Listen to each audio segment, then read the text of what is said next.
tere kõigile, teiega on siin Kristel ja siin on tänased 3 kaarti.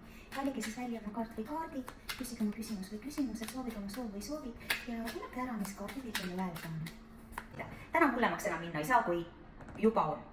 Sellepärast, et see on mõõkade 10. Või teine võimalus selle mõõkade 10 puhul on ka see, et mingi vaevav situatsioon on läbi saanud. Teisalt võib seega näidata juriidilist puhtust, ehk võib-olla te olete klaarinud ära mingid võlad või midagi sellist, mis teie olukorra tegi väga teravaks, kus te olete nagu noa peal kõndisite.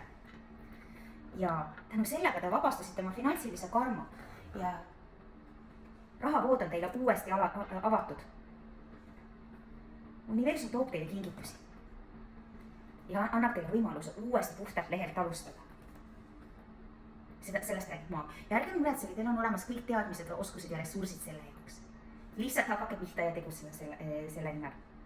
Ja tõenäoliselt kõik tundub veel väga segane ja arusaamatu, aga 28 päeva pärast te näete tulemust. Väga edukat tulemust. Võib-olla on see populaarsus, võib-olla finantsiline edu, võib-olla mingi muul alal küllus. Võib ka tähendada loomulikult last, sellepärast, et viimane kaart meil tänasesse päeva on päike. Sellised kaardid meile täna homsete kaartidega näeme juba homme. Aga siin te vabanete millestki vanasti vaevavast, kus te tundsite, et nii enam hullemaks minna ei saa. Kõik hakkab teistpidi kerima. Tšau!